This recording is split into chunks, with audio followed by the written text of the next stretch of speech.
Hey, I want to thank y'all for tapping into the unit. It is Coach Ashley, aka the Ambassador, and of course, I got my man Cross, Killer Cross, with me. And tonight we have a special guest. And Uh, Coach Ashley. I got it. Oh, here we go. Final boss. There we go. My bad. Let's get boss on here, and then we can pick it back up. Here we go. All What's up, right. everybody? What's What's going on? Oh, what's up with it, man? Man, ain't nothing to it, man. so we hey, the whole crew is here now. Man, I want to introduce our guest we got tonight, Sir Genius 2K. Man, we are honored to have you. I want to say thank you for taking your time to jump on with us. And man, and fellas, thank you for introducing me to him as well. Because like y'all know, I'm new to the street ball world, and y'all continue to put me on. So, man, Sir. who I want to throw it to? Cross, Final Boss. Before we go, Sir Genius, tell me how did we get Sir Genius on the podcast? Let's go there. Who know him? Okay, That man let's final. go. Man final. Yeah, man. That's like my big homie. I met I met Sir Genius back in, God, was it 2021? I want to say, in Tallahassee. Um, Yep. he had an event down there. Me, him, Soul Baller, and Only Goat. We went and put on a little, put on a show down there in Tallahassee, and then we just from there, we just had a relationship through street ball. So, you know what I mean? Like once this opportunity came around, I was like, he'll be perfect to come on and drop his gems and tell his story. So, uh, Hmm. So, Yes, so, sir. so, like I said, I'm new to the world. So, give me a little history, a little background about you, sir. Yeah. So for me, I want to say my street ball journey started in 1999. So I graduated high school from then, and I tell this story to kids all the time when I do speaking engagements. I started when I was like 16. Just dribbled the ball in my sister's front yard for like 8 hours a day, Monday through Wow. Sunday, and it got so contagious to the point where like my boys would come by the house and be like, "Man, you just dribbling all day." I'm like, "Yeah, man, this what I got to do. This what I'm doing." And it just got so fun to where my creativity level just went off the chain. And then I went to school. I went back to school that fall, and I was just dominating everybody because I got cut from the ninth grade team because I was the last amigo basically coming to that district because I was in this school called Crestwood Middle School, and I went to East Kentwood High School. But then my mom had a situation and ended up having to make me move with my sister, and then I was in public school, way away from the regular white rich school where I was at. So I had the best of both worlds in that situation. But um, when I was at Crestwood and East Kentwood, they taught me a lot about life. You know what I'm saying? And how to make it educational wise. And then when I went to public school, everything tanked. Like my grades went bad, all of that stuff. And I just use I don't know what it is, but I know it's the God in me.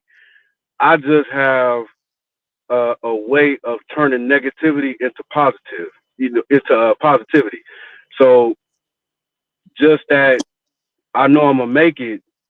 I'm gonna be a park legend everywhere I go. That's why I was pounding that basketball in the front of my sister's yard every day, Monday through Sunday, nonstop for a whole summer. Wow. So where the name come from? The The name. name came from, so I had two nicknames. One was Technique. My boy named me Technique because of my footwork. I just had impeccable footwork. Like I can get by you with just moving my feet and dribbling the ball the way I dribble. And then my boy just started calling me Technique. And then some kid at the park remixed it. My boy's name was Magic, and no, his name was Houdini. And they started calling me that, and I'm like, no, don't call me that, because out of respect to my boy, he got moves too. I'm not gonna take his name. I'm not gonna let you call me his name. So he was like, man, you just a genius.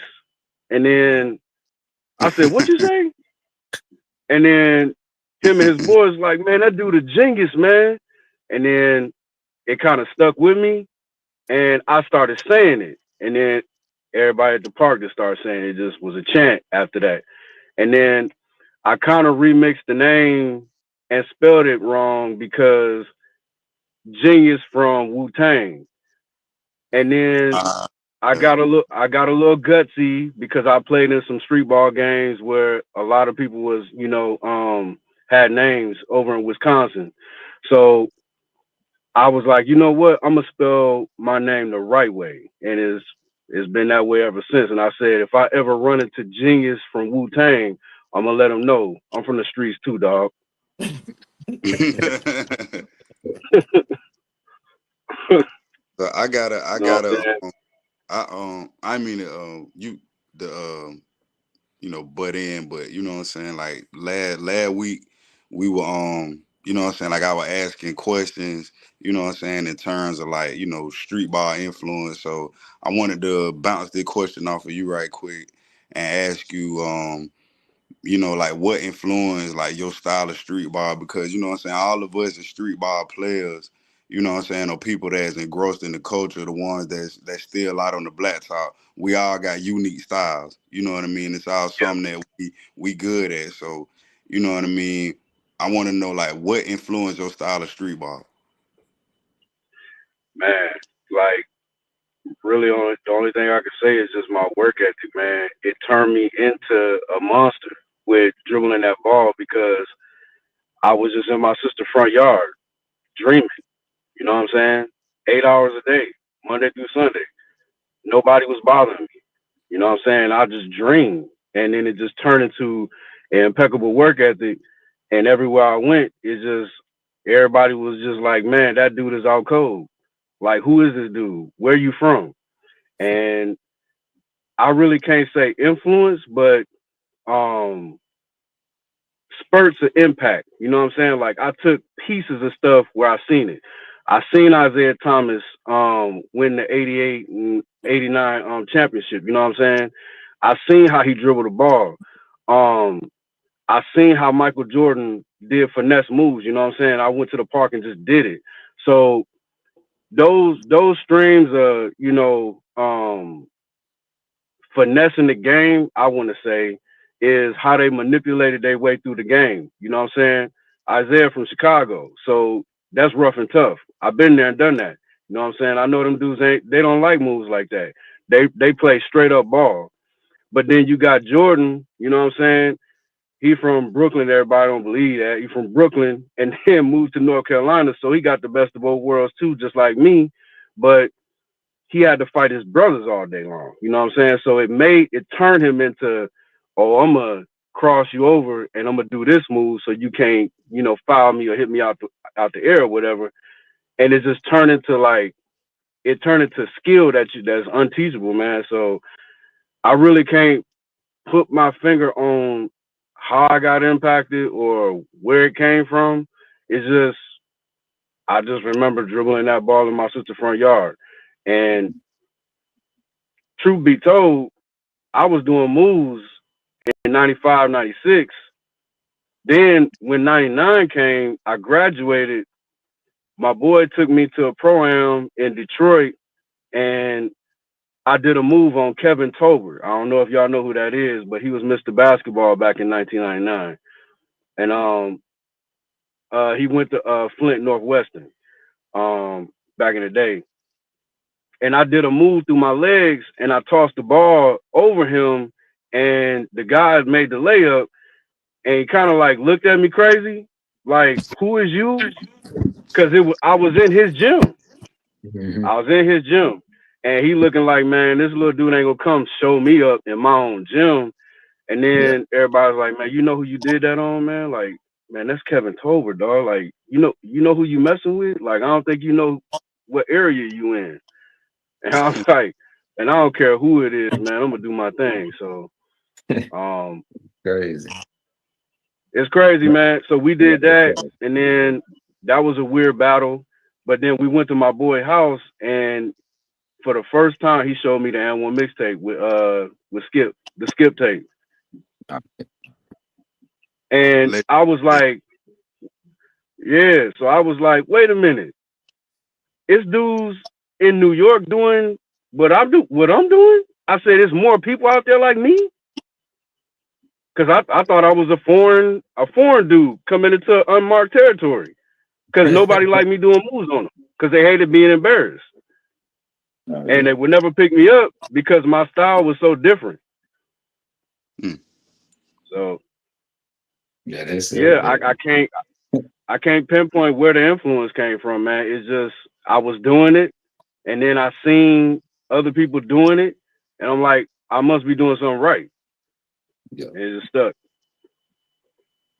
Yeah, that's a hell of a story right there. It was another question too that Final Boss said last week, and it's the question where who was that person from your neighborhood that used to give you them problems when you pull up to the court? Like when you see him on the court, you know you got you and him gonna end up battling, or you gonna end up have to go with him or whatever. Who was that dude from your neighborhood, or anybody you can rent across?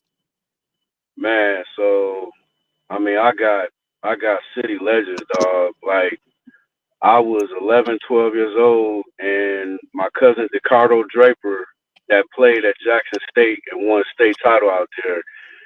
He was 4 years older than me. Took me to the park with him. Had no choice. Getting beat up, uh, smacked to the sideline. You got next. We need one more. You gon' play. You yeah. know what I'm saying? So being thrown in the fire, like my cousin Ricardo, he's a local legend. When it comes to basketball, then you have my other cousin Gino Carlisle. You know what I'm saying? He went to Cal State, killed it. You know what I'm saying? He was the man in Northwestern until he had a situation, and he was the coldest in the city. Then you had Thomas Kelly, another one of my uh he's another one of the friends of the family, and all these dudes hoop, and they the coldest in what they do in their little clique, and I could never be a part of it because I was 4 or 5 years younger than them, but I took every bit of piece of what they was doing to me, like making me tougher, putting me in the paint, you know what I'm saying, bodying me up, telling me I can't dribble and you better learn how to shoot because I'm gonna block that shot. Like all of that, man. So like I can name more people now. I can name more people, but just them three, them the closest to me, and like basketball's in our blood. Mm. Yeah, Cool. that's some people. I So want to bounce that question off of everybody, Coach. I'm gonna start with you because you know what I'm saying. Like you on the pro side of things, so you understand defensive principles differently in terms of basketball than probably a guy street ball. So, how important do you think defense is in street ball? in street ball, I have to say it is a good question. I mean, because I guess for me the game in a sense is how different is it?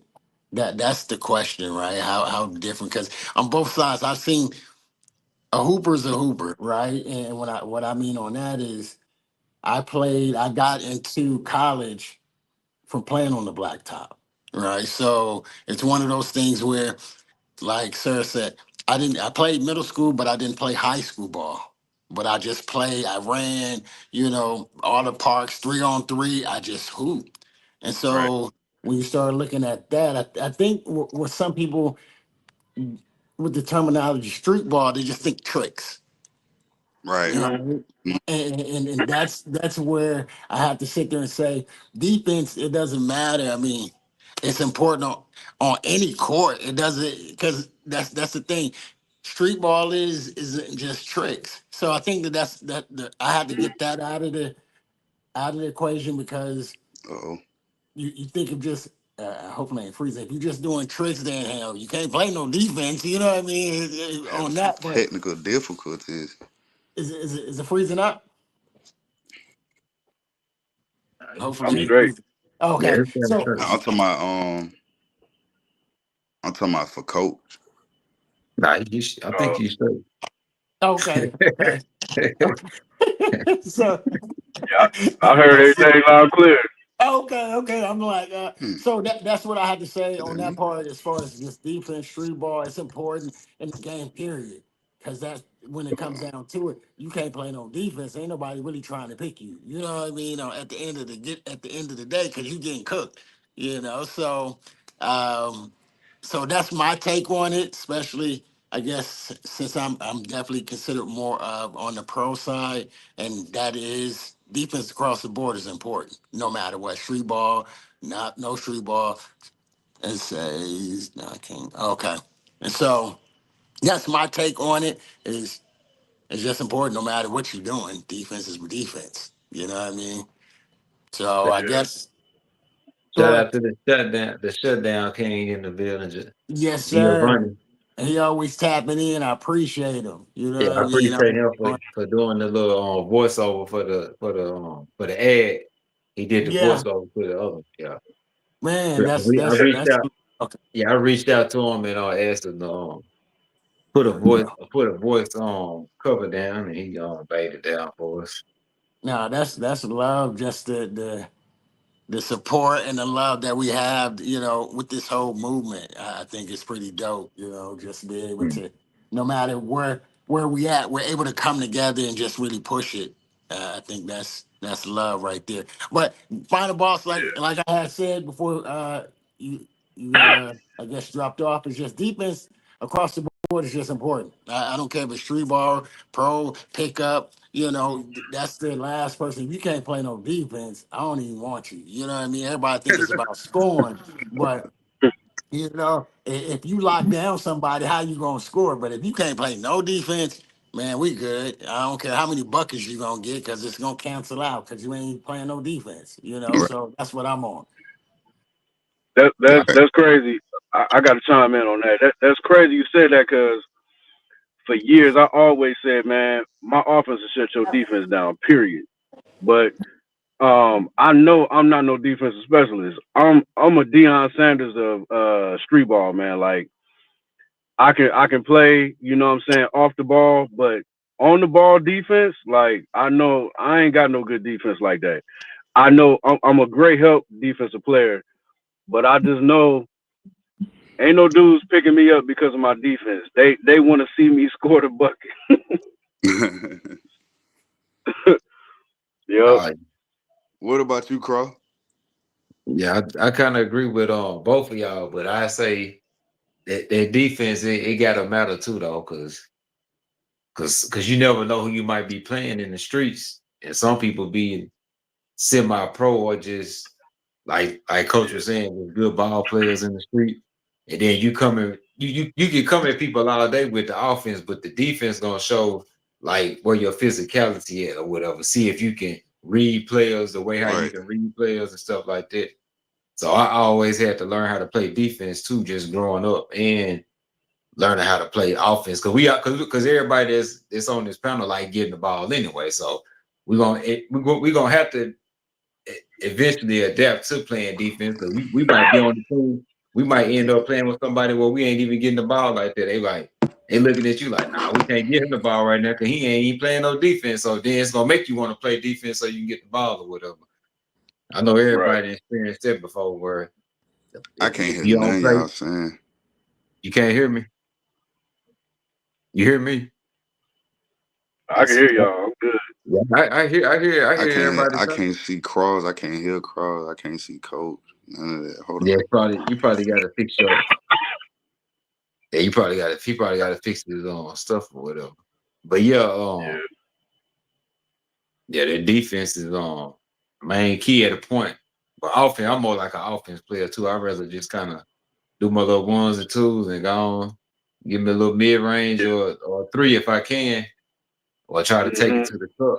Try to take it to the cup if it depends how they playing me. But the way how we play, they gonna want to hold us anyway. They want to foul Right. us and do all that and hand checking and all that stuff like that. But I was gonna ask Yeah. you too though, like with you be doing like the you kind of remind me of like how Silk be doing his thing. You know, Silk is from Yeah. the Silky street Smooth. ball. Yeah, you kind of got like that finesse with it when you kind of you go into one move, but you would go into another one right within the same combination or whatever. What make you want to pack it like that? I mean, I stack my moves up like that, man, because it's how that kid he named me the genius, man. I think he said that for a reason, because I got a genius way how to score the basket, man. I got 1,000,001 moves, and I don't know what I'm gonna do next. So if I hit you with a hezzy, the next time I'm gonna come down, I'm gonna hit you with a hezzy, and then I'm gonna cross it back to see if you bite. You know what I'm Mhm. saying? So it depends. Like if a dude really like playing me tough, them the ones that make me think a little bit more than cats that just like don't really like play me on defense because they know what I'm gonna do. So Yeah. that day I might not do that many moves. I just may be scoring buckets because I do so many moves sometimes people think I can't shoot. Oh yeah, it do And, kind of go like that. So yeah, some people think yep, you just more on the dribbling side and then don't um yep, want to shoot the ball or whatever. I'm trying to see yep. what coach But because coach got to bring him back in. But now you good though. You still chop it up though. But coach got to bring final boss back up because he in control of the panel. I don't think I yeah, can bring yeah. him up there. But yeah, so you said you from you from Rayville, Michigan or Louisiana. are you from Louisiana? Okay, you from Louisiana or whatever. So what made you Yeah. by you when you was down there, was you playing street ball then or you just kind of gravitated just throughout the years until you really So my like because I ain't mean to cut you. I ain't like Louisiana, I know it ain't no street ball culture down there. So what made you really just like, okay, okay. So you was already playing like that before you moved, right? no, so I grew up here in Michigan. We Mhm. left down there. So my granddad, um, to this day, I don't know what he was running from. You know what I'm saying? From Mississippi, went to Baton Rouge. Then all of our family from Louisiana, he moved up here in Michigan. I think it was just a better lifestyle. You know what I'm saying? Because down there, I'm gonna tell you now, Rayville, Louisiana, dog. You can look it up now. It's probably like less than 10,000 people there. You know what I'm saying? So it's low population. It ain't nothing but drugs, kill and steal. Ain't nobody really got nothing, going for themselves, you know what I'm saying? And you got one marshal in the Mhm. entire county. So um you want to get out of there because ain't nothing there. And New Orleans ain't sharing the money. So Yeah. um I was born there, raised here, and I got the best of both worlds. So just being up here, um, heck of a lot different, man. Like I ain't gotta worry too much about, um tactics or the southern aspects that you get, when you around certain southerners, you know what I'm saying? Like the southern hospitality stuff is gonna be there, you know what I'm saying? I get along with everybody. Mhm. I got the lingo. I know how to, speak to people and stuff like that. I'm a charmer, but at the same time, you know what I'm saying? It's just I want to get along with everybody. So up here, Michigan, man, especially Grand Rapids, is a bandwagon state. If you don't know somebody, know somebody, know somebody, you pretty much ain't gonna be in that circle. Oh, yeah, that's crazy. Yeah. So when you came So up to I just Michigan, what was you about to say? yeah. So I was about to dive into that. So just being here practically all my life, once I started playing basketball, I left football alone because football was my first love. So um, they was trying to make me the Like next Allen Barry Iverson, Sanders. like Allen Iverson ain't. Yeah, yeah. Iverson wasn't doing what I was doing. I was a straight running back. I was punt, kick, return. I was big enough to play strong outside linebacker because I love to hit. So I think, yeah, when I was in high school, when I was in middle school, I was bigger than Iverson. I was just a big kid. and Yeah. I just love to hit. I love to hit. So it kind of translated to when I got the ninth grade. I started saying like, man, I can't take that football and go practice by myself. I need other guys there. And I'm like, I ain't doing all that. I know I can. I can get a team together and go, hustle on the football field, but why? And I'm like, I could just get a basketball and get on a pair of gym shoes and go to the court by myself. And then just turn into basketball. Oh yeah.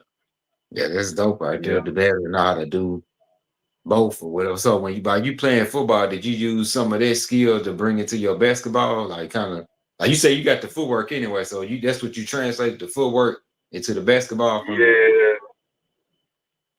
Yeah. So I played 5 sports in middle school. Wrestling, basketball, football, track, and baseball. So all them sports combined, man, and then wrestling and football, learning them plays out the backfield, that's where my footwork came from. I didn't even understand I had footwork. I just know how to work. I'm a workaholic. And then it just turned into that. So yeah, I could say football gave me my footwork. And then, my boy from Chicago, um, named me Technique. I know why he named me that because, what I'm saying, I can get right by you with just my footwork.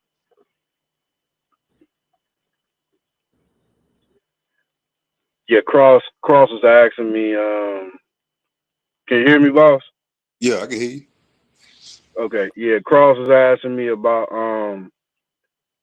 when I got up to Michigan, like what was my game like, what was I trying to do and stuff like that. So um he was asking me was I hooping like that when I got here. So I've been in Michigan practically all my life. So just the street ball part, like I've been hooping like that. It's just it modeled into something else when I seen other people doing what I was doing. I'm like, oh, it must be a reason why I've been doing this because there's other people out there.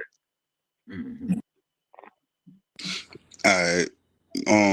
Then my next question.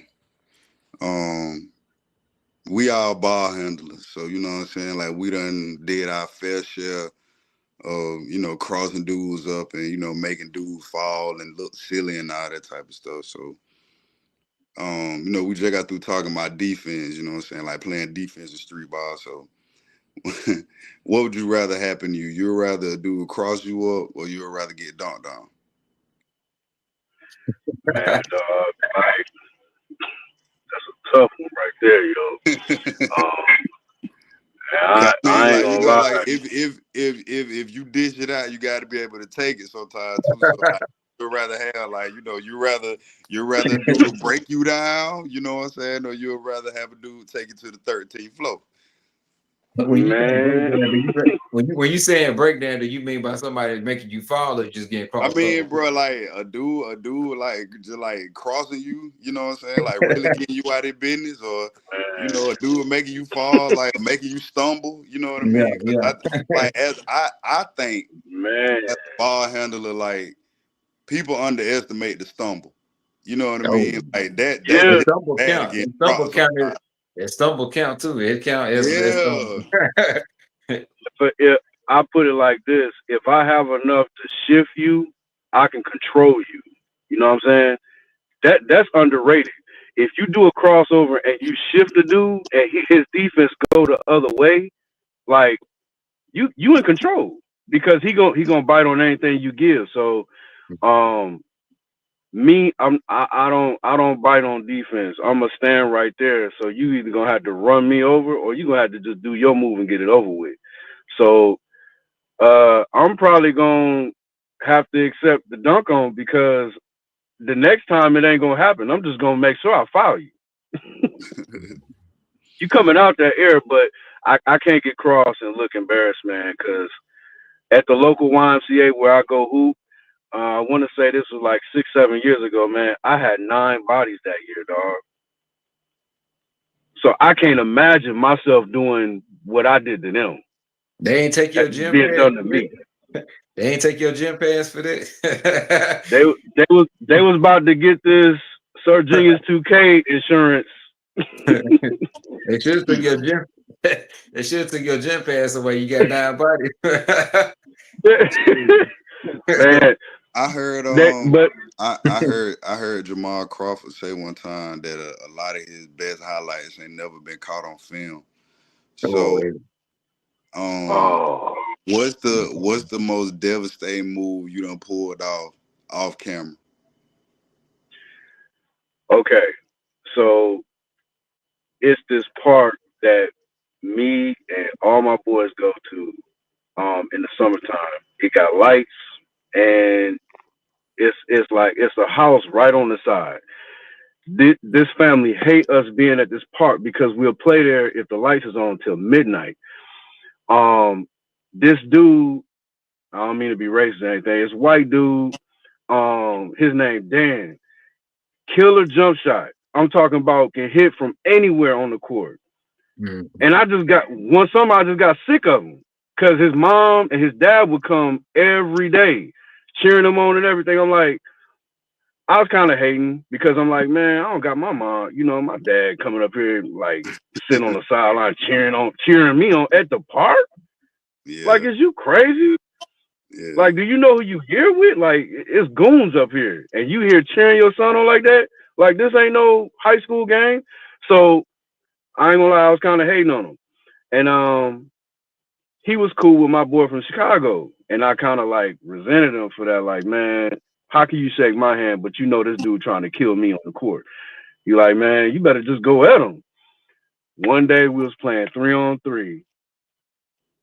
I kid you not. We played 4 games. I hit nothing but threes all 4 of them games. My boy just kept laughing. He was like, "Ah, Dan, you ain't gonna do nothing with that." He just kept throwing me the ball, and I just kept hitting threes. It got to the point where the last 3 that I hit was in the 4th game. I didn't even finish the game. I shot the 3 almost from half court, like just tossed it up. It went in all net. I kicked my shoes off and I sat on the bench and I said, I'm done. I ain't playing no more. And that dude Dan, he said, that's real cocky. And then he walked off. And then two other dudes came to play. And they got him on the court and he was playing with them. He was still so mad at me. He took it out on them 2 dudes and one dude fired on him. Oh man. The dude, it was an old dude that used to like dog my game a little bit. Because I was just doing street ball moves.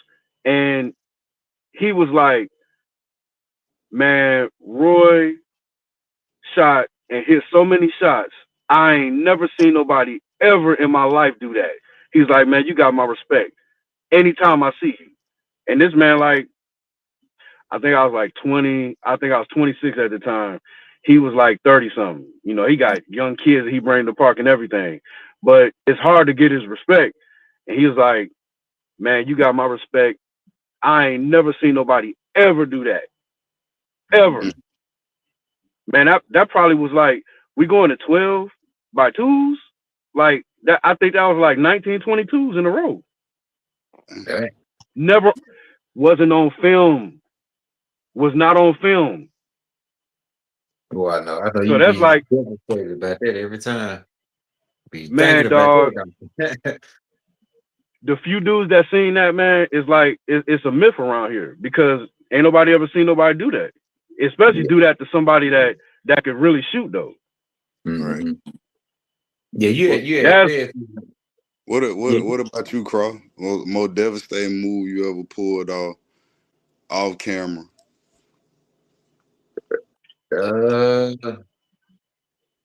Matter of fact, me and Craig was just talking about this when I was up there in Seattle, because we was not Seattle, but San Francisco, and we got to doing some stuff or whatever. Even though this ain't in the past, but it's gonna kind of fall back in because it's gonna all relate. Because Craig was doing some stuff because both our phones had went dead or whatever, and then later on that night we was like linked up again with the hoop bus, and they had the bus out there, and it was like random people out there trying to hold him or whatever. He got the going off. He like, Cross, you get all that, man. I said, man, your phone dead. He said, I said, my phone dead too. He was like, dang. I said, I told him, I said, that's how it be. I said, sometimes when you get to doing your thing, I said, that be the time when you ain't worried about no camera, but you be wanting the camera on or whatever. But for me, it always be when I don't feel like recording. I'm like, I go to the park. Now this like recent stuff. Like I go to the court or something. Like I don't even feel like putting my tripod up. Then I kind of see the people that's playing. I'm like, I don't even feel like recording. But then when I get to playing, they be kind of be more tuned in than what I'm thinking. And I just kind of go off a little bit. It don't be nothing just too spectacular, but I just go off and be like, dang, I should have had my phone or somebody recording, but it always be like that though. I have a good, I play good on camera, but it's like when you ain't got time to fumble with all this stuff, especially if you got to set it like front of the boss kind of know what I'm talking about. You got to set your stuff up. It kind of sometimes be like, dang, I don't feel like doing all that, right? I just want to go on, get picked up and go on play, but I got to set my camera up, make sure it's in a good angle, got to look at it and do all that. And then by the time you get to playing, you keep on trying to make sure your phone over there because you don't want nobody to run over there and take it. Yeah. You know what I'm saying? Stuff like that. But no, it always be when you ain't got it on though. For me, it's just I might end up throwing it between somebody's legs real good, or might get a real good crossover in, and I'd be like, dang, I ain't got my phone on. Yeah. I'd be like, dang. I got two stories, like more devastating move that I pulled off on camera. Like one, I think I was like 21. So me only go, and you know what I'm saying, like all our homeboys, like, you know what I'm saying, like we'll hit each other up like 1 a.m, like, bro, you trying to hoop? You know what I'm saying? And we'll be like, yeah. So, you know what I'm saying, like we you know, we know the hoop spot to go to, you know what I'm saying, like late at night where ain't nobody gonna bother us. And even then, sometimes like the police, like they'll pull up, but they'll just pull up to just watch us play. You know what I'm saying? Like we ain't out there causing no trouble. Like we just playing basketball. So this one particular night, my homeboy Justin, you know what I'm saying? He was one of the defensive anchors of the crew. Like he was one of them dudes. Like if we go into a different neighborhood, I know like I can put him on your best player and he can stop him. So this particular night, he guarding me and he being like extra physical. You know what I mean? Like he not letting me touch the ball. Like anytime I drive, you know what I'm saying? Like he bumping me with his shoulders, giving me the forearm shiver. So this one particular play, the ball come out the rim. So I grab it, boom, and I give him a quick jab step and just took off. And when I say he stumbled for like 10 seconds, but wouldn't fall. And he was saying out loud, he was like, I ain't gonna fall, I ain't gonna fall, I ain't gonna fall. I'm like, bro, fall. Like, I'm just backing up with the ball. Like, bro, fall so I can finish. You know what I'm saying? Like, bro, he would not fall, man. But that was one of the most devastating moves and like only GOAT can account for that because he was out there. When I say he stumbled for like a good 10 seconds, but he would not touch earth. And the second one I met you know what I'm saying, like our Rucker Park here, you know what I'm saying? We got like it's a court called OE Park, you know what I'm saying, Going Sports Complex. They're like our Rucker Park. All the best hoopers come there to go play. So then one particular day, you know how Sauce, he pull out like 3 or 4 moves and then, you know, he throw the ball in the crowd. So this particular, I got like a 200-pounder on me, dog, like a big dude going me. So, you know what I'm saying? I'm boom, boom, boom, boom, hit him with the shut up, boom, boom, threw it between the legs, snatched it back. He turned around. I hit him with the Sauce shimmy 3 times, boom, Flintstone shuffle. He followed me. Now the crowd, oh, I said, oh man, I'm finna boomerang his ass. Turn around, boom, hit him with the boomerang. He turned around, dog, get the ball, step back behind the 3-point line, shot it. I missed. But at that point, the crowd didn't even care. The crowd didn't even care. I just pulled out 3 devastating moves in a row. So like, make a miss, like the crowd, they just like, oh, you know, they running all over the place. Damn. And then he told his homeboy, he was like, them boy like, yeah, but we gonna talk about you in the group chat tonight, boy. We gonna talk about you in the group chat tonight. Man, But that So combination. let me ask y'all this question on like a more personal level. us going the street ball route, and you know what I'm saying, gravitating toward that culture. Is there any basketball regrets that y'all have? Like, man, I wish I would have did this. You know what I'm saying? Or I wish I would have did that. And you like what would be your biggest regret in terms of playing basketball, if you have any? Mm, I'm gonna say for me, I ain't got no regrets, dog. Like I'm 45 and I'm still cooking dudes. It's like 17 to 24 years old. So this was meant for me to be how I am and doing it this way. Because if I'd have did it any other way, I'd have probably been wore out or wore down, or I'd probably be a weekend warrior trying to get it in on the weekends. Just because, you know what I'm saying, trying to keep my legs physical. You know what I'm saying? So um, I don't know. Just like Jesus, man, street ball is the way, the truth, and the life. What about you, Cross? You got any, or you got one? I feel that I wish I would have just played high school ball or something. Cause that's like I say, like that's I grew up around them AAU type of players or whatever. So if I can go back in time and just really be more disciplined, I would have tried to go that route.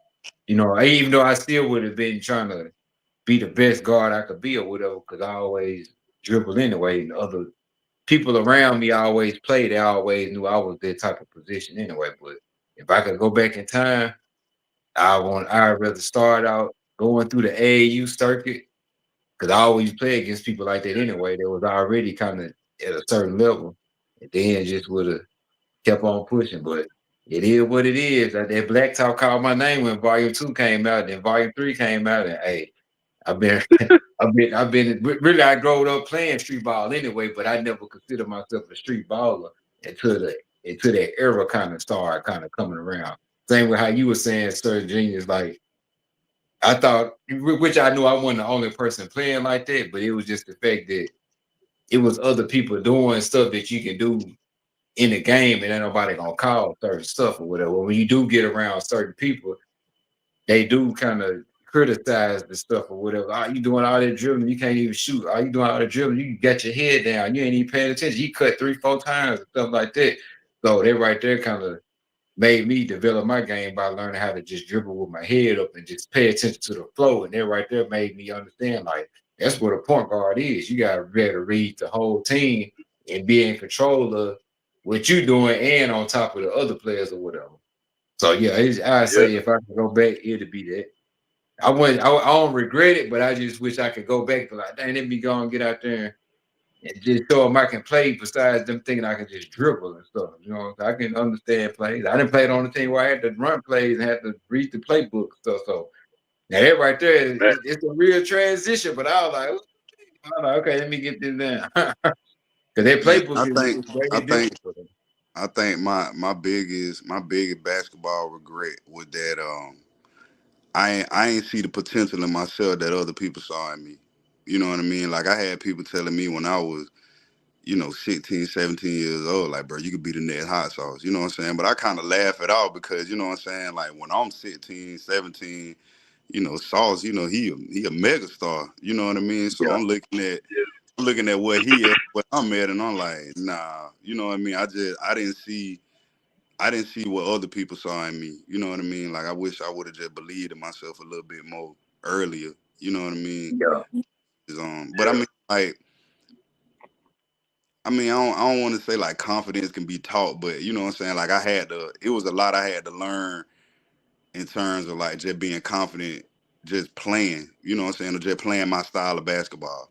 You know what I yeah, mean? Because, I'm going in these gyms and you know what I'm saying, they got like the top point guards in the city, you know what I mean? And they in there cooking and then here I come and I'm trying to call ISOs, you know what I'm saying, dribbling with my head down, I'm trying to do tricks and they trying to win the game, you know what I mean? So like that kind of killed my confidence when I was younger. But yeah, once I found that balance, you know what I'm saying, like learning how to use my handle as a trick. You know what I mean?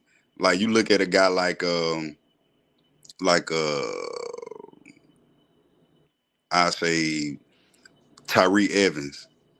You know what I mean? Like, dude had a nasty handle. Like, he got a street ball type of game. You know what I mean? But Mhm. yeah, you know, he wasn't doing boomerangs and all that type of stuff. You know what I mean? He wasn't, you know, throwing it out the backboard and all that type of stuff. So I had to learn how to use my handle as just a trick sometimes. You know what I mean? Sometimes I could just get off just using the handle, using the crossover, using the hezzy versus putting it in my shirt, bounce it off your head. You know what I mean? All that type of stuff. You know what I mean? So I just wish I would have believed in myself more and found that balance between being that novelty, you know what I'm saying, being that entertainer and being that real basketball player when it's needed. You know what I mean? Yeah. Now that's a good question right there. So, not considering, do you consider yourself a novelty or a ball player? What? Okay, if it's set in stone, what are you? A novelty, or are you a ball player, or He are had you both? he had asked it last Sunday. Yeah, that's a good Yeah, question. yeah. I think I'll be Because more of a it's got to novelty. be it's, it's got to be a why to it. You know what I'm saying? Why? Um, I just think it's the play style and it's just the name that I developed. You know what I'm saying? Like the reputation that I developed here. You know what I'm saying? And even like the reputation I developed on social media. So it's just like I know what people expect from me sometimes. You know what I'm saying? Even though a lot of times, like even just talking with Sauce on the phone, a lot of time, man, he was like, a lot of time, man, like it ain't about the moves all the time. You know what I'm saying? Like sometimes you could be that novelty player and you like just like I was just saying, like you don't have to do all that. You know what I mean? Like Yeah. I can get 3 ISOs. Like let's say I get 5 isolations, right? In the game. I get 5 isolations. I'm finna go for 3 highlights and the other 2 highlights, nigga. I'm probably finna just get buckets. You know what I'm saying? Just to say I'm like, I'm on the scoreboard. Without my four Hmm. points, y'all would have lost. You know what I mean? So I'm gonna go for mine in terms of being that novelty, but at the same time, like I understand that, like I'm a real baller too. You know what I'm saying? Yeah. Like if you take the novelty off the table, you take the entertainment aspect off the table. You know what I'm saying? Like I can still play that way. I can still get my flash in. I can still do what I do. You know what I'm saying? But it's just taking all the other stuff, all the extra stuff off the table. You know what I mean? I can hit you Yeah. with a right to left crossover and still get the crowd to go like, oh shit, like god damn, y'all saw that? Or still, you know what I'm saying? Hit a dude with a heads and give him a 40 inch vertical, like damn, oh my god, you look like a bird. You know what I'm saying? Simple stuff that still Hmm. on camera it look good. To the people it look good. I ain't doing really nothing. Regular Yeah. back, heavy, back crossover. I ain't really doing nothing. But to the people That, it look fresh. You know what I'm saying? yeah. See, that's a swag. That's the swag that you carry. You know what I'm saying? It's built in you. You know what I'm saying? That's the stuff you can't teach. Like a coach can't tell you how to do that. You know what I'm saying? That's just Mm-mm, your style. mm-mm. That's your style, Mhm. man. Yeah, and the piggyback on what he was what Final Boss was just saying about the moves and stuff like that.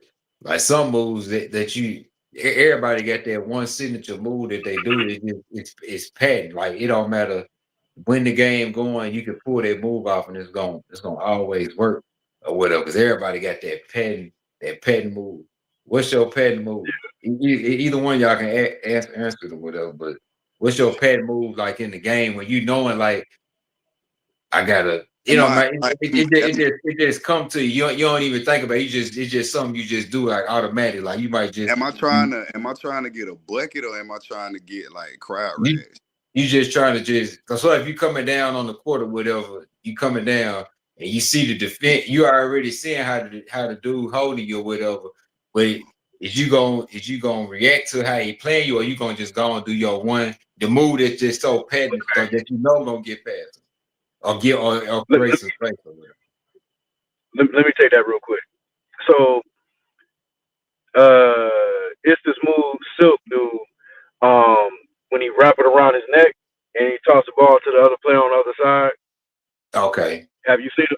You seen him Yeah, do you talking that? about he throw it like around his neck like that and catch it, something like that. Like Yeah, throw it like that and he catch it. Okay.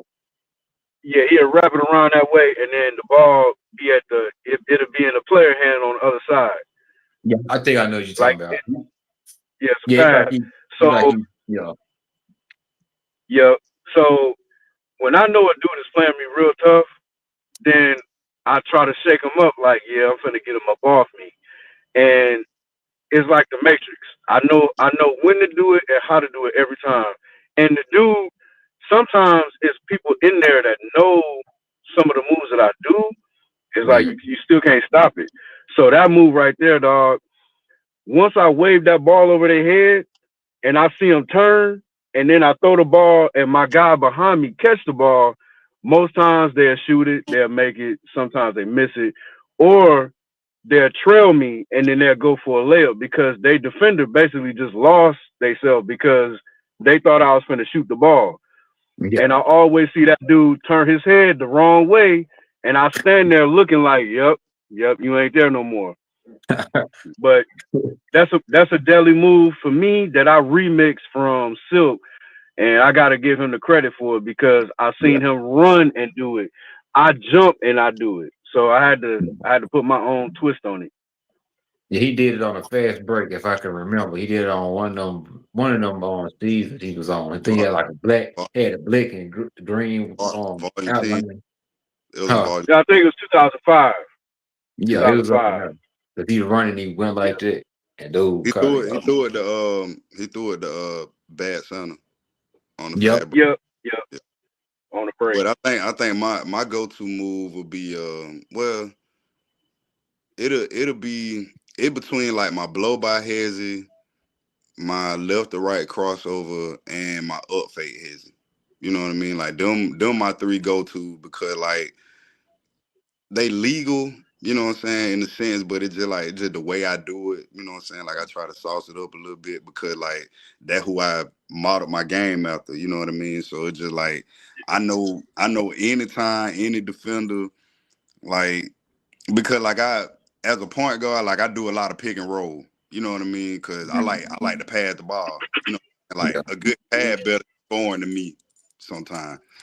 So being that I do a lot of pick and roll, and then like I got a good first step, got a good quick first step. You know what I mean? Like it's easy to set them up. You know what I'm saying? I might make you think I'm finna cross you up, blow past you 2 times, get a layup. That third time, as soon as you think I'm finna keep going, and after that, you going east, I'm going west. You know what I'm saying? Yeah. But then like after that, but it's just like really, really after that, it's an easy game for me. You know what I'm saying? Yeah. Because like a lot of teams that I play up against, like they gonna put their best defender on me. So after I cook their best defender, the next dude, he sucked. The next dude after him, he probably suck even more. So now, you know what I'm saying? Now I can play around a little bit. You know what I'm saying? Now I can get my content because y'all got the sorry dude on me. I just cooked y'all best defender. Right. You know what I mean? Now I can get it to I can get it to my sauce bag. You know what I mean? Now I can, do I can get my Instagram stuff now. Cause I tell a Right. lot of dudes before the game, like, all right, man, y'all boy better you might end up on my Instagram story tonight. Man. They be like, what you mean? You know what I'm saying? Like not ego setting in. Like, man, what you mean? Oh, who Instagram story? Not me. Okay, yeah, you. Especially you Yeah, not since you you said here man. go a crazy question for y'all, man. We all, you know what I'm saying? We all know how hip hop and street ball, you know what I'm saying, they go together. So if you could describe your game as a genre of music, what would it be? Man, that's a head Me, I scratcher right think there, I'll be dog. like, I think I'll be probably like smooth R&B. You know what I mean?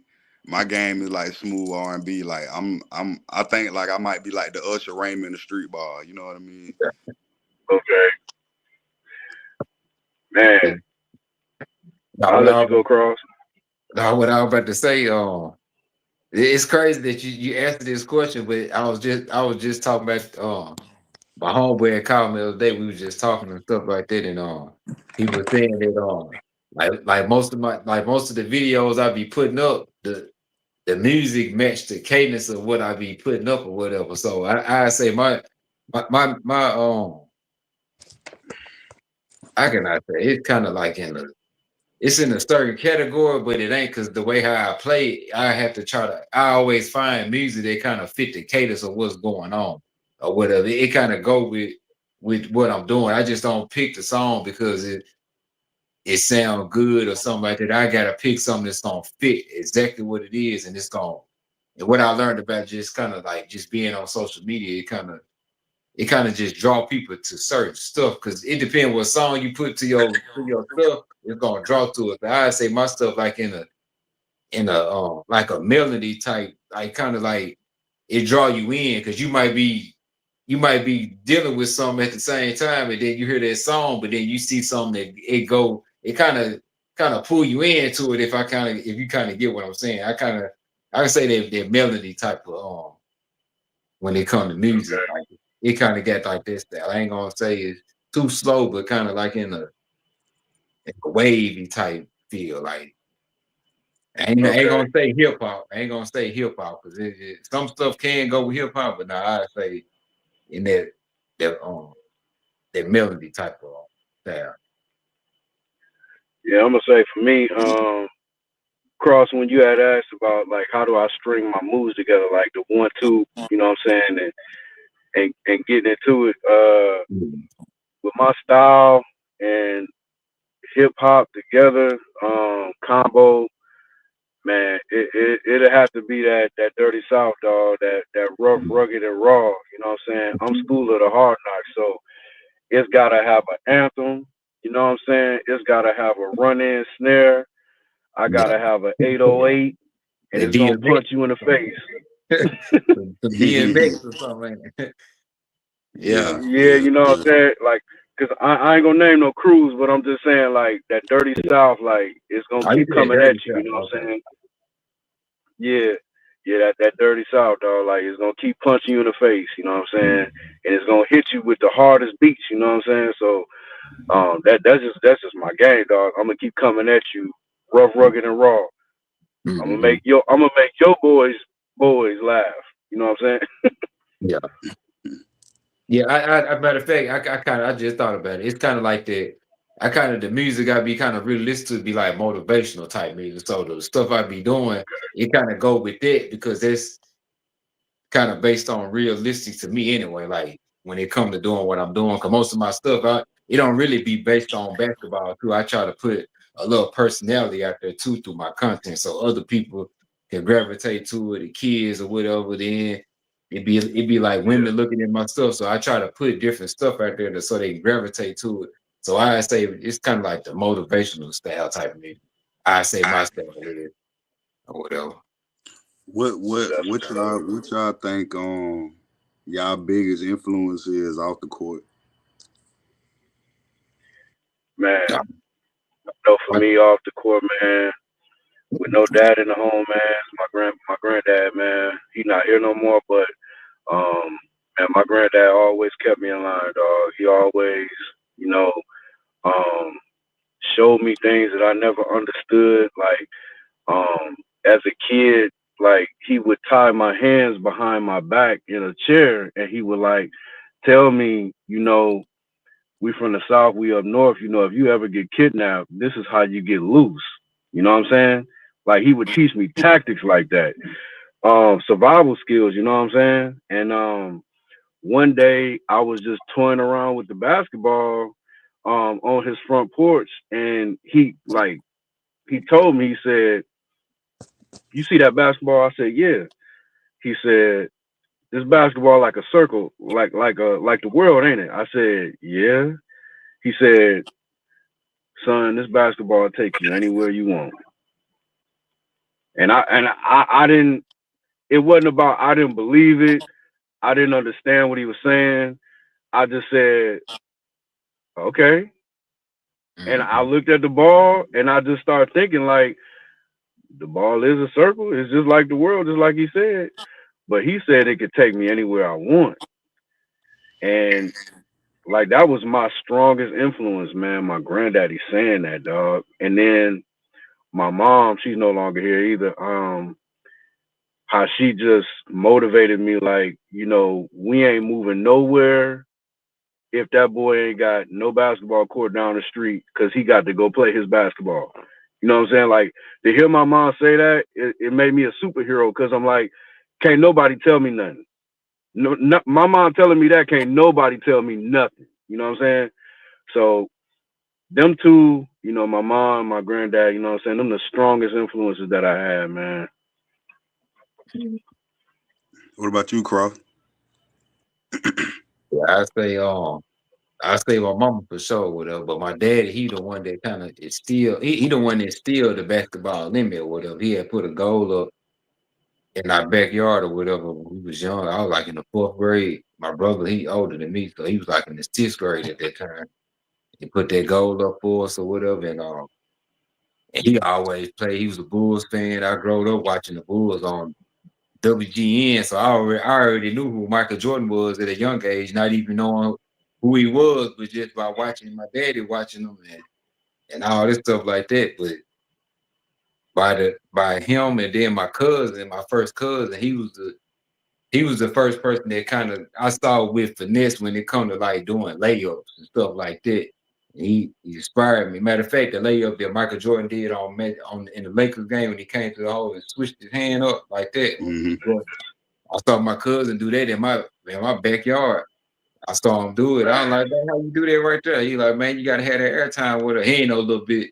He was a little bit taller than me then, but he just always do that layup and used to kind of just throw that finesse in my head. Like, yeah, you gotta have this type of style if you're gonna be laying up. You gotta come to the hole, can't be scared and stuff like that. So my mama for sure, she the one, what I'm saying, kept me on the right track and stuff like that. Even though growing up in the neighborhood that I came up out of, it still made it out or whatever. A few of my homeboys didn't make it out. Some of them still lost in the sauce or whatever. But just the motivation on top of that, I always gravitated to basketball or whatever. And then the people in the neighborhood always motivated me to, man, you hoop, bro. You hoop, bro. You ain't gotta worry about doing all this other stuff. Even though I still indulged in stuff just growing up, because basketball once did kind of get sidetracked real bad. You know what I'm saying? So even though I still got back on track, but it was just the fact that basketball was always the main thing. And I thank God that my daddy put that goal in that backyard to keep us always just be able to just go out there and hoop and then just start going throughout the neighborhood and playing. So I say them Right. three right there, whatever. My mama, I cooked my first cousin, the one that had the little finesse to his game, and then my daddy, and still actually just like, here, you gonna play basketball. He Yeah. never motivated. He wasn't all the way there in my life or whatever. But what he did do, I appreciate that, because if he wouldn't have did that, I don't think I would have gravitated to basketball, because there was so much other stuff going on in the neighborhood.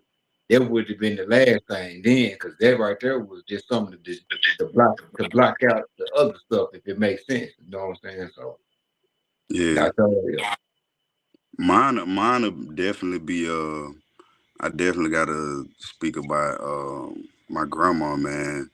Um my grandma raised me pretty much from, before I can walk, you know what I mean? Like my mom passed away when she was 22.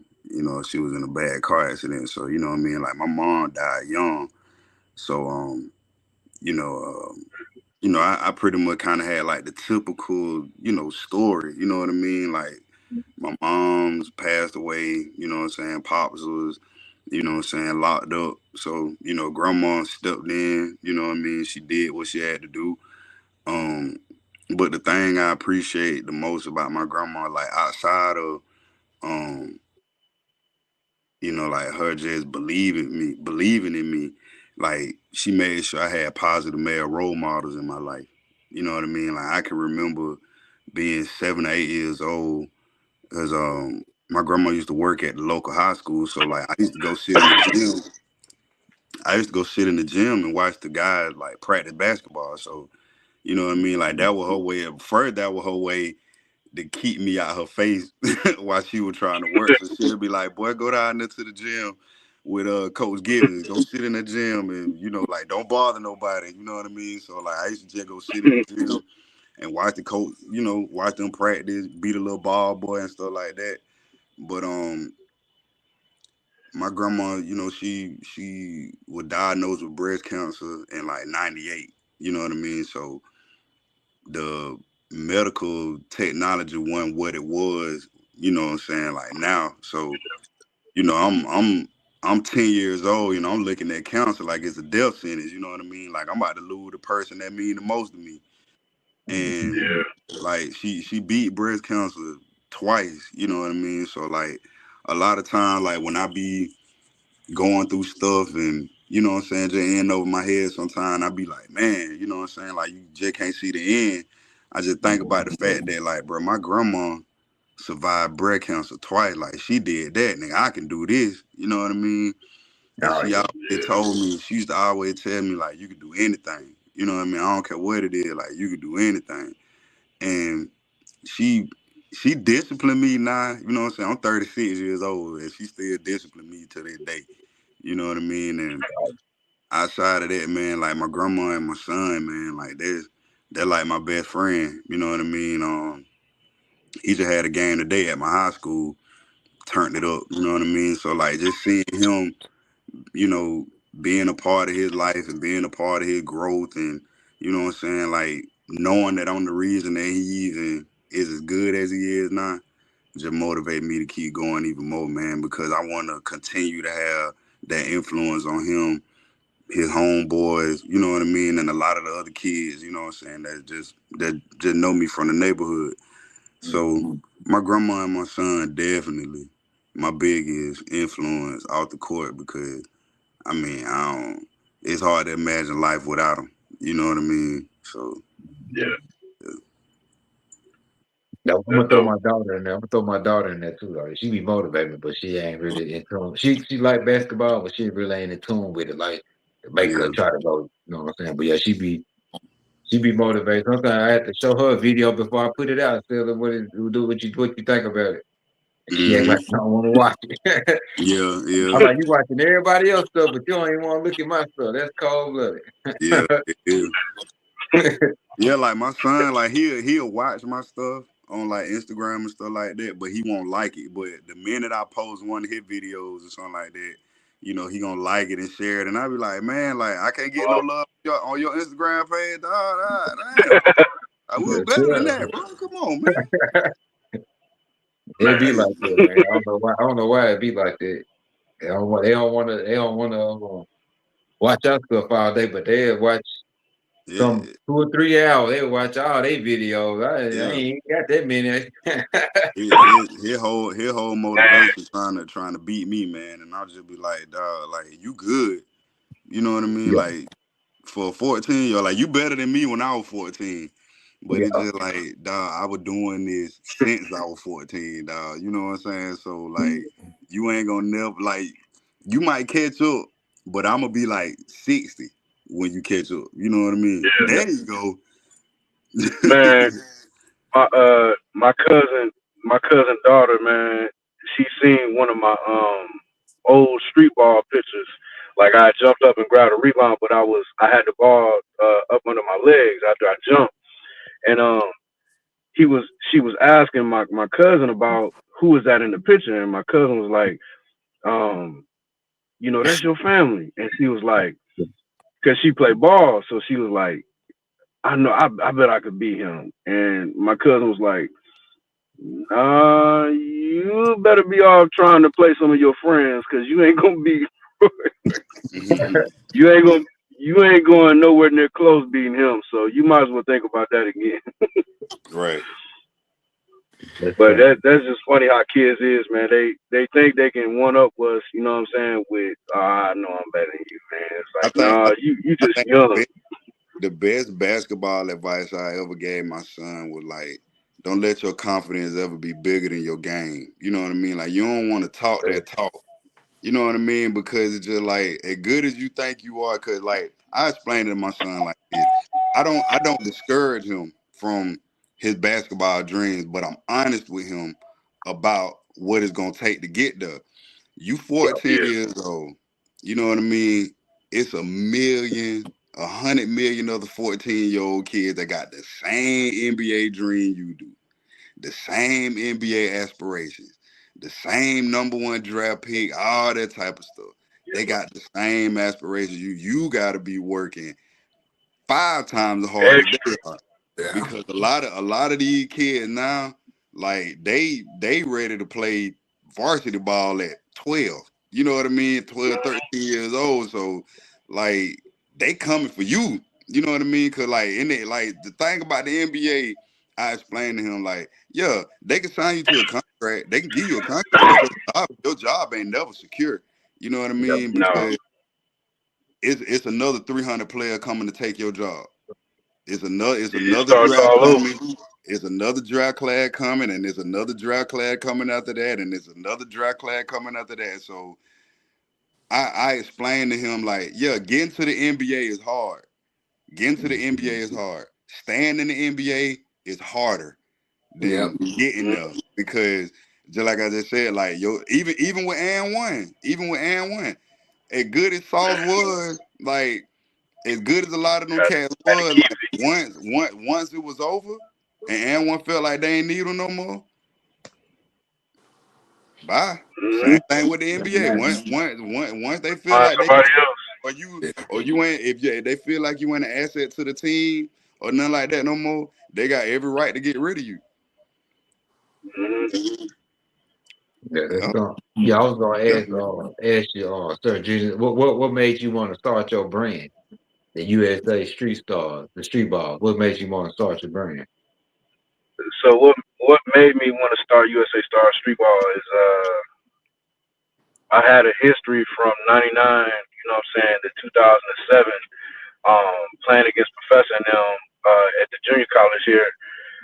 It was just always playing on these underground teams, man. I'm gonna be truthful with y'all. Me being a God fearing man, my mentor caught me at the game that I played against Bone Collector.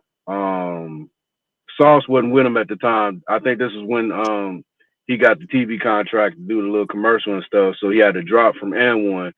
Mm-hmm. Um, so it was Professor Mark Edwards reached out to me, and then Bone Collector, and then Worm, and somebody else came, and they came and did a game at our junior college here, and Mark reached out to me, let me know that they was coming in town, and I jumped on the team to play against them, and my mentor was there, but this is the crazy thing that happened. So I'm the only street ball player on the team, and I'm warming up. I'm doing my moves that I'm not gonna do in the game.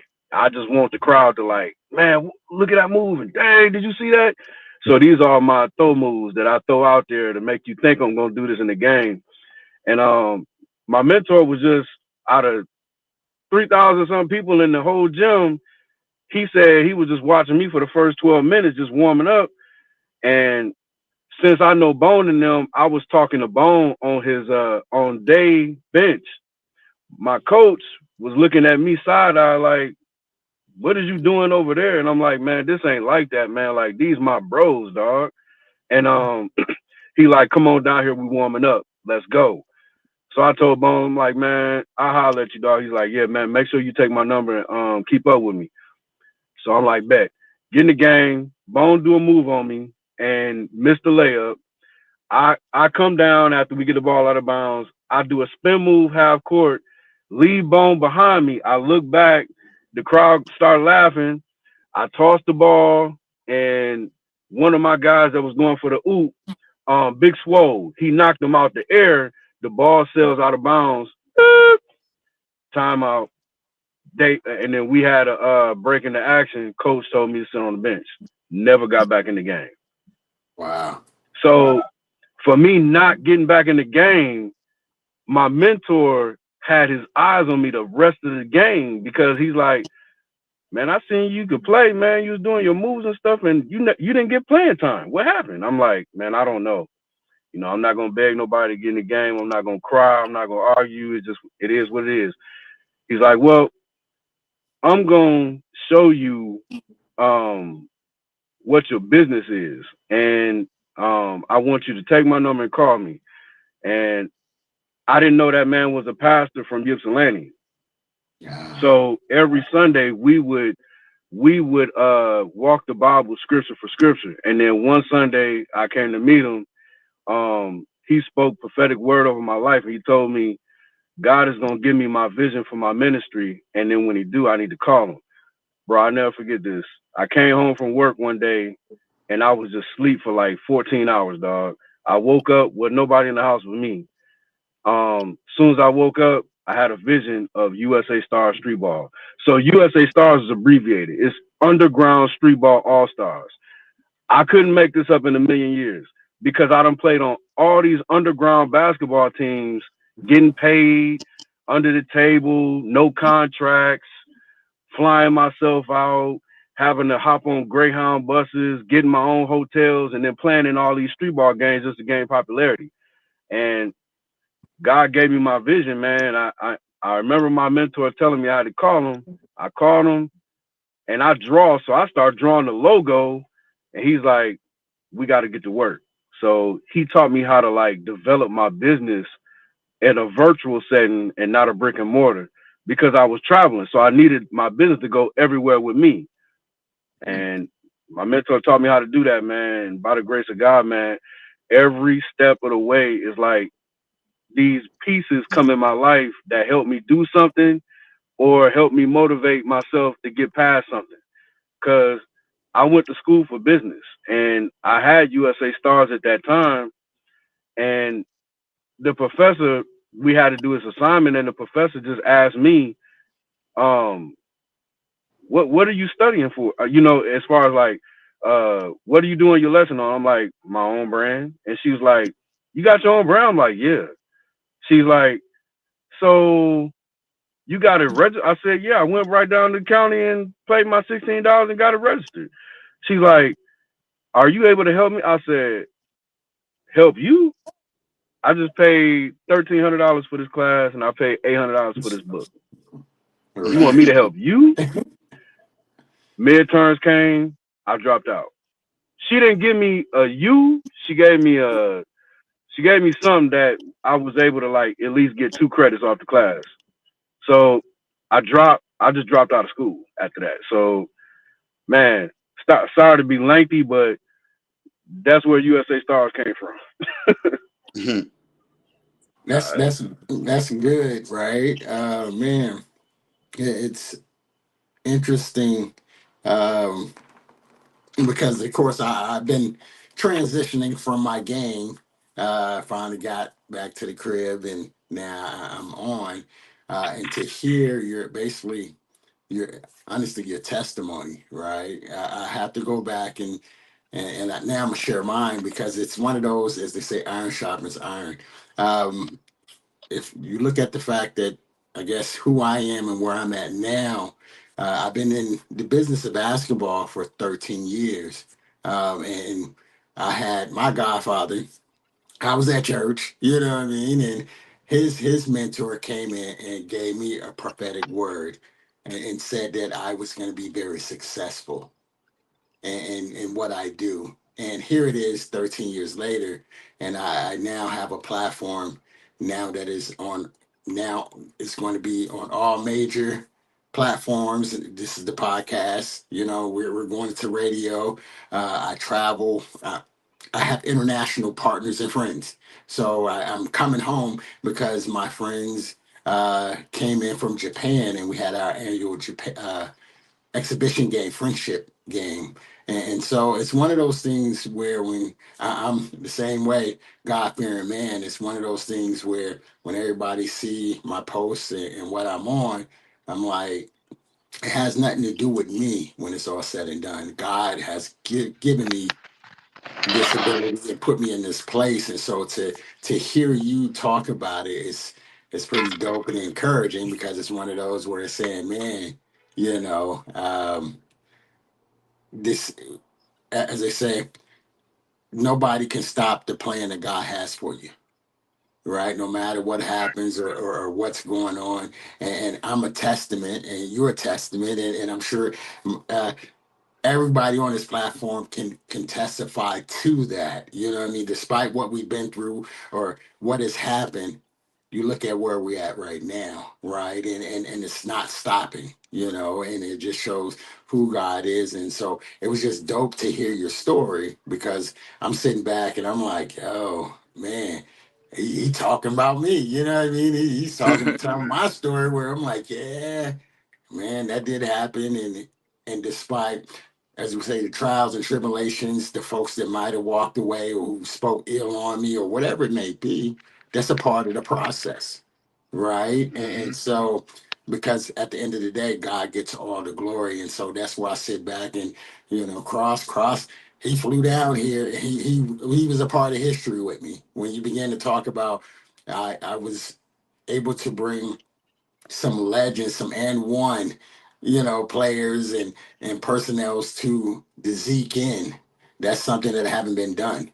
You know what I mean? And that's something. And now I'm on a platform and I have mad love in the whole street ball community, and that's once again has nothing to do with me. And so I never take and be like, oh, yeah, I'm that guy. Now God is that dude. You know what I mean? God set it up and he's continued to elevate and put us all in a position that he get the glory. So man, I love, I'm glad that you shared that story because it's encouraging for myself and I'm sure it's encouraging for all those who is listening because no matter where you at, because like I said, I'm 13 years in and even like tonight, I do an annual friendship game with Japan, and so you think about it, they fly into America, they contact me, and I work with them, right? So to have my kids and other kids to get to play and build that relationship, and then I go to Japan and I take players over there to have that kind of relationship, and that's what happened. Ballaholic, I took him to Japan. We did a street ball to pro tour in Japan. I took him to UK street ball to pro tour to UK. I'm in talks. The Philippines already said, "Yep, they down." You know what I mean? So that's what I was telling my guys. I said, "Man, God has put me in a position that wherever y'all want to go, we can go." You know what I mean? In a sense where I have UK, Lithuania, Russia.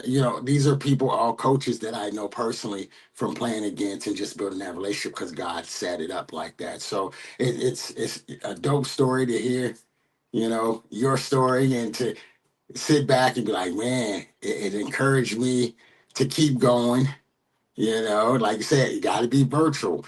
And that's what it is too, Right. because when you understand right now, especially all of us, I mean, you talking about 90s, I'm a 90s. I got out of high school, I'm an old head, as they call it, right? And so it's like, you wasn't doing internet like that, like it is now. Internet Mm-hmm. is where the money is at. Yeah. Right. Yeah. And so when you begin to look at it and you say, okay, you go viral, you're not the brick and mortar type situation. You got to learn how to do business worldwide. That's where we Yeah. at, where you have an international type like brand. And that's something, like I said, that I'm thankful for. And my guys, they can attest, hey, we started, hit them up. Hey, let's do Street Ball to Pro. And within a weeks, I'm hitting them like, yo, well, now we're on all platforms now. You know what I That's mean? crazy. Yeah. And so that's the dope part of who God is. And just like I said, for those who watching, like just be encouraged, continue to keep going. And it's the process, it's the patience. It's that part, right? Because we want it right now. Hurry up, hurry. But we gotta just be patient and just know God and his timing. And we're testaments to that. So thank you for sharing that because like I said, you got me all excited to keep going, and I'm like, yo, man, okay. I ain't the only one because I have my moments where I be like, ooh, I don't know, Lord, Well, So respect on that's that one one. of my that's one of my gifts from God, man. I'm a motivator, man. Like Got you. I don't know what it is in me, man. I just know how to motivate people. And my mom, she used to call me her little con artist because she's like, boy, you can get anybody to do anything. And I'm like, Ma, why would you say that? Why would you Right. say that? I'm not no con artist. So I found Jabez in the Bible, and Jabez said his mom um gave birth to him in pain, so that's why she named him Jabez. So Yeah. I'm like, wow, that story kind of similar. So I'm like, what did he do? You know what I'm saying? He prayed that God would enlarge his territory and bless his name. You know what I'm Yeah. saying? So God did what he asked him, you know what I'm saying? And I'm like, I ain't no con artist, I'm a motivator. Motivate the people. Yeah, Yeah. I think cause I mean, we all need it, man. You know what I mean? Yeah. Like it's like life is hard. Life is hard sometimes, man, and sometimes you need a little spark. You know what I mean? To just get you going again, man. Because like sometimes depression can set in out of nowhere. Like like Yeah, with Real especially talk. like with how we bombarded with information like constantly. You know what I'm saying? And like a lot of it be negative. You know what I'm saying? A lot of that stuff, like you think about it, it'll make you sad, man, because like yeah, like other people going through it. You know what I mean? But at the same Yeah. time, like one thing, like my dad and my grandma used to always teach me is like attitude of gratitude. You know what I mean? Like no matter what the situation is, like um, you know, try to make the best out of a bad situation. You know what I mean? Like it ain't gonna always be the easiest thing in the world to do. You know what I mean? But it build character. You know what I'm saying? And hmm it's a lot to be learned there. You know what I mean? And I really took a lot of that and applied it to what I do on the court, man, because like I think I'm the best teammate in the world. You know what I mean? Like I can have some of the worst dudes, you know what I'm saying? Like they can be like, man, what you playing with them trash, like them trash bucket dudes, and I'm like, dog, if they out here, I believe in them. I believe in them probably more than I believe in you. You know what I'm saying? yeah, Because like they know they might not be the best basketball players in the world, but me telling them I pass them the ball and they shoot and they miss. Yeah, man, good shot anyway. You know what I'm saying? That giving them hmm confidence to shoot that next one. You know what I'm saying? Or shoot that next one. You know what I'm saying? And eventually, you know what I'm saying? Like y'all know how it is playing pickup ball. It yeah, always be that one dude that ain't shot the ball all game. Then he yep. get it on the game winning shot and he just He want to throw it up shoot at the rim and it go in. And they go in. Listen, man, that dude then he probably took 2 shots all game, missed both of them. I'm still tell him good shot. You know what I Yep. mean? Because I believe in motivation now because I might not even be on his team the next time. But just I would tell him he could shoot before. You know what I'm saying? That Yeah. confidence gonna carry over. You know what I mean? That motivation gonna carry over. So I definitely understand why it's needed. That's what's up. Yeah. Yes, Yeah. sir. trying Throw to. this one off, y'all, man. We done all been there, done that. Most embarrassing moment on the court. I want to hear. Man, I'm gonna just knock this out the park, dog. We was at the park playing. We played 9 games. I'm trying to egg everybody on to play the last game. Everybody, run up and down the court nonchalant. A move that I normally do all the time. Like when man. So move that I normally do all the time. I slipped and I fell on my finger, dog, and shattered it in 3 different places. Wow. Oh, man. And had Mm, to mm, walk mm. all the way home. Oh man. Woo, Nobody woo. decided, hey man, you need a ride, bro. They was like, man, you straight? I'm like, nah, man, my finger hurt, yo. Like, man, I hope you all right, man. We done. Just walked off the court and left. Oh man. Thank the Lord I got my finger fixed, man. I had no insurance either, man. Got it fixed with no money out of my pocket, dog. Oh But wow. that was like the most embarrassing because I said, man, this is a move I do all the time, and I cannot believe I slipped, man. Crazy. Mm-mm-mm. So I got the scar to prove it. Most embarrassing ever. I got dunked on and in front of the girl I was talking to. You know what I'm saying? So like she had done been to see, like she had done seen me play before, you know what I'm saying? Cause we stayed in the same neighborhood, so she done seen me play before. So, this particular day, you know what I'm saying? Like I'm having one of them days, you know what I'm saying? Like I'm just killing it. So the guy that dunked on me, I think he had been trying to dunk like all like the first like 2 or 3 games. He was like, man, I want to get me a dunk. I want to get me a dunk. I want to get me a dunk. So I'm telling him like, nah, but you ain't getting nowhere near that rim. Not to do no dunk. You gonna get layups all day out here. So this one particular play, one of his teammates shot the ball. I went up. I'm 5'9". He had to be like 6'4" maybe. So I done went up. I grabbed the ball with both hands. I had the rebound. He takes the ball out my hand. Boom! Dunked on me. I fell. I hit the pole. I done rolled around in the grass. Got my white t-shirt all dirty. So the first thing I do, I look up. I look at her to see what her reaction is, man. Man. She over there laughing, man. I'm like, oh man, like she probably ain't gonna even call me tonight, man. I'm talking about, man, he took the ball away from me mid-air and just banged it on me, man. I was like, oh my God. Man. I can't even talk basketball with her no more. Like, yeah, you good, but old boy still dunked on you. She gonna always bring that up.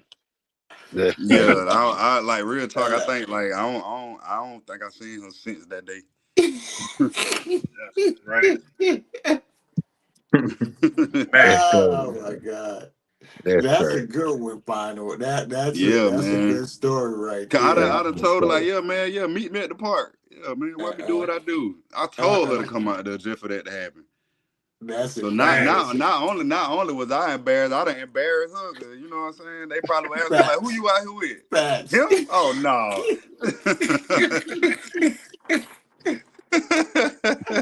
Oh man. Oh my gosh. Crazy. What about you, Cross? I know you got one. That's perfect.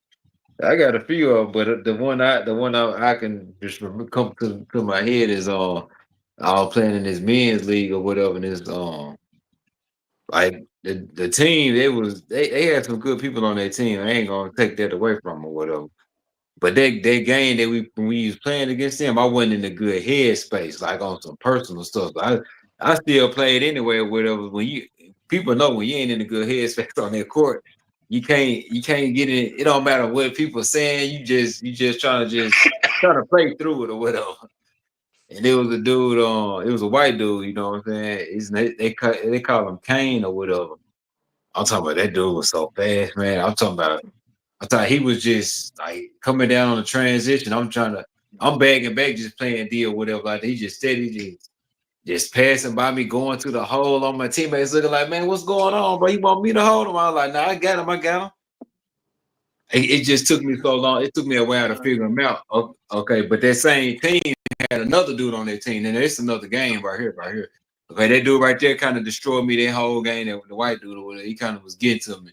But it was another game where I was kind of going off a little bit, but then they had another dude on their team. He kind of can shoot. He was kind of a little bit taller than me, but he was a little stocky or whatever. He came down. I don't know how he got me. I still got this on it's on one of them SD cards I got.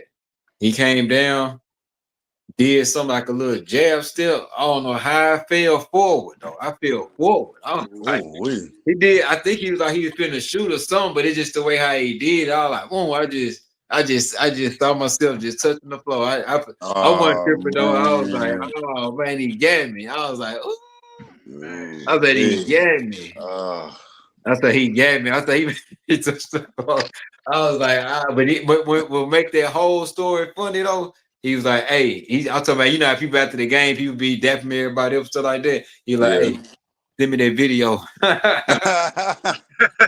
He said, send me that video. I said, I got you. I ain't gonna do you like that. I sent it to him. Oh man. I got you. Well, that video would have never saw the light of day. But I still got the video. I ain't never put it out on my page. But if I ever did put it out, just for I somebody wouldn't to have see gave it what to him to happened. put it out on his page. That's But he, crazy. it was so long ago. I don't know if he, Ooh-wee. I don't know if he Nah. Said, still no, got you that. got to pay me for this. Oh He yeah, still bro. got that though. Yes, sir. But how much you willing to pay for this footage here, boy? Yeah, he I got can't that. just give it for free. But this will make it funny though. Like after that happened, even though this ain't got nothing to do with me, it go back to the dude that made me fall. So they end up putting us out like throughout some more games, and they end up putting it out to like a little playoff thing or whatever. So when he got in that playoff game for the championship, it's like he couldn't get in rhythm for nothing. I'm telling you, every shot he threw up, he missed. He shot almost 100 shots and missed all of them. His game was so bad. Like after the game, you know, people be over there by the bench or where they had chairs. All I see was that chair going up. He slapped the chair. He's so mad. I was Man. over there looking like, yeah, you didn't get me, but look at you. Yeah. I crashed out. Karma. What about you, But Streetball bro? nah, karma. but nah, he got me though. He made me touch that floor though. I ain't gonna lie about that. He got me. Man, I'm a man trying to think. I'm gonna say more or less. I would say why. Why it was embarrassing, it was because of the fact that, like for me, I pride. You know what I mean? I'm a Yeah. dog. I'm a hooper, Yeah. right? And so moved from where was I? Hawaii, because I used to be in the military. So moved from Hawaii to Maryland and was playing in a little men's little military league. And mind you, I had been, man, everywhere I go, I was killing. And by that time I had took time off. I had been playing or whatever. And I just thought I was gonna get back out there and just be hooping. And we was like thinking of by that time some kind of playoff game, they picked me up or whatever, and I played so bad, right? I mean, Mm. I'm a shooter, and so that's the thing too, man. I'm hitting bricks. I mean, it's just so bad to the point where when the game was over, Cass was almost like like really like questioning my game. It made me feel like one of those like, dang. It drove me to where I was back in the gym every day, right? Because Yeah. they was sitting there Yeah. and they was Yeah. like, yo, like, man, this dude garbage. He ain't no good. I'm sitting there, I'm like, man, that's disrespectful. You know what I mean? I'm like, I Yeah. really am like that, right? But I couldn't lie. I'm like, man, I ain't hit nothing. We end up losing. And I end up getting back in the gym, and by the time the next season came, then Cash was like, "Oh, now we want you." You know what I mean? Now you Yeah. really Yeah. hooping. You know what I Yeah. mean? But it was just so bad. It was that humbling place where, you come to a new place, and you thought you was like, "Yeah, I'm about to put that work in. I'm about to show Yeah. y'all," and it's so bad. They just I, like, "Yeah, I bro." I I had I had an experience like that, man. I you know what I'm saying? Like I was like a big fish in a small pond. You know what I'm saying? Like I'm nice in the neighborhood. You know what I'm saying? But these gyms and these parks on different sides of town where people don't know me at, you know what I'm saying? Well, they play different, you know what I'm saying? Like they, they got their best players, you know what I'm saying, from the neighborhood. So I started going to this gym called Carver Gym. Now, Carver Gym had the best morning runs from 8 to 12, the best morning runs in the city. So I stumbled upon this gym one morning. You know what I'm saying? I go in there, peep the level of competition. I'm like, oh, man, I can get off on these dudes. Little did I know. You know what I'm saying? Like, I'm thinking I'm finna play like I do back in the neighborhood. Nah, they weren't going for none of that. None of that up fake, between the legs, reverse layup, none of that. They weren't going for none of that. So pretty much like, excuse my language, but I got my ass bust. I'm talking about, I went home that night and I want to say like the Nuggets and the 76ers were playing. And I'm sitting there, I'm watching the game, but I'm having flashbacks of what happened earlier at the gym. Tears start coming down my face. I'm sitting up there crying like, man, like, am I not that good? You know what I'm saying? Like, what Right. happened? Like, I'm supposed to be that guy. You know what I'm saying? Like, what really going on? Man, I made it my mission. All them dudes. that were picking me apart that day, by the end of the summer, they need to be a part of my fan club. That was my whole mission that summer. And I accomplished it because now a lot of them dudes now be asking me like, hey man, you help my son with his handles? You help my son with Yeah. his dribbling? Hey, so we let me see. I'm trying to put my I don't got my glasses on. You see, I'm squinting. But yeah, we're gonna close it out after this. Well, I wanted Final Boss to end this with this story because we're pushing what almost 2 hours. Yeah. And they now with the radio, like I gotta send it to them, they gotta edit all that kind of stuff. So we want to make sure we get them good content that they can work with, and it's not overkill, and they got to go through it all. So, um, man, I want to say thank you, Sir Genius, for blessing us with your time. You know what I mean? And definitely got to bring you on, and we got as we always talk to all our guests, we got to continue to collaborate and work together, not just Absolutely. on the Yeah, man. Hey, podcast, yeah, but hey, y'all go cop that merch too, man. Y'all go cop that merch, man. so Yep. give a shout out. How can we get the merch? So knock out on Google, you know what I'm saying? USA Star Street Ball. Um, you know what I'm saying? It's probably on the top five on the search engine. You know what I'm saying? Just Okay, go log on Google and catch that, and then the gear all up on there. The two major T-shirts that I got going on. Wish I could show you some of the merch now, but you know, since we got this blackout, yeah, I can't really show too much because I ain't got no light. But okay. just knock out that Google USA Star Street Ball. We're gonna have to do that. Man, I'm gonna have to get some so we can rock it. You know what I mean? We gotta promote. It's all about promoting each other and supporting one another. Man, and like I said, I want to thank everybody for tapping into the unit. We will be back next Sunday, same time. You know what I mean? 7 o'clock Pacific Standard Time. We say it's gonna be an hour, but we just go with the flow. To be honest, you know Oh what yeah, I mean? man. So Man, that's we definitely prepare for at least an hour and tap in with us. You know what I mean? Ask questions and, all of that. This is an open forum in the sense that we just want to really build with our people and continue to push the whole movement of street ball.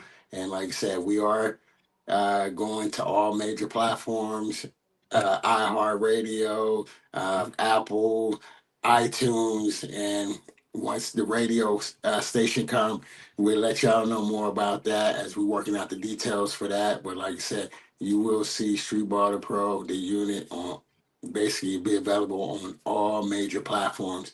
And man, I am the ambassador, and I just say thank you all for tapping in. I'm gonna let my colleagues give a shout out before we leave, and man, we will see y'all next Sunday. So whoever want to go ahead. Shout out for y'all pulling up. It's your boy Cross signing out. Make sure y'all tune in next Sunday. This your boy Sauce, the final boss, signing out, man. Make sure y'all go cop that USA Star Street Ball merch, man, and follow me on our platforms. Sauce, the final boss. Kendo Sauce on Instagram and Crossover TV on YouTube. and And always catch me USA Star Street Ball Sir Genius 2K with a capital S and a capital G. I want to say God bless y'all and thank y'all for tapping in. We'll see y'all next Sunday, the unit, 7 o'clock. There it is. Bye.